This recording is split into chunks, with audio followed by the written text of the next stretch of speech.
Hi guys, it's Ayla here and welcome back to another tips and tricks clip. In this clip we will get to know a feature in RFM that allows us to convert area loads automatically to member loads. As a model we have here a steel frame, and instead of applying single member loads on each of these members here, we can find up here on the tools and then generate loads the options from area loads on members via plane or cells. We will start off with generating loads via plane, and if we click this option you can see a new dialog box pops up.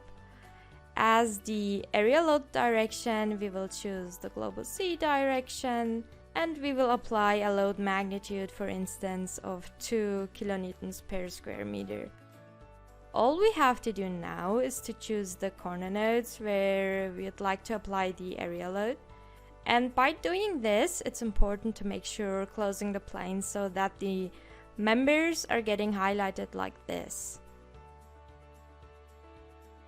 Down here we have additionally the option to exclude members which are parallel to a certain member by graphically choosing, for instance, this member. And then we click OK. So the program now has created the area load, as we can see this by the gray line here.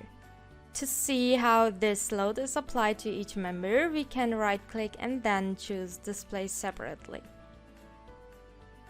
A second option, what we do have in RFM, is to generate area loads via cells, as we've seen in the beginning of this video. So for this, we go up to tools again, then generate loads, and this time we choose via cells. So we have basically the same procedure once again. As load direction, we choose Z direction.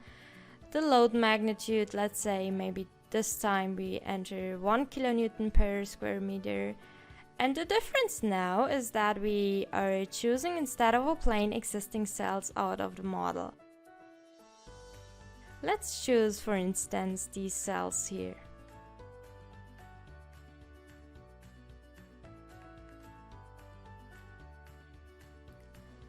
As a next step, we will also exclude these members here.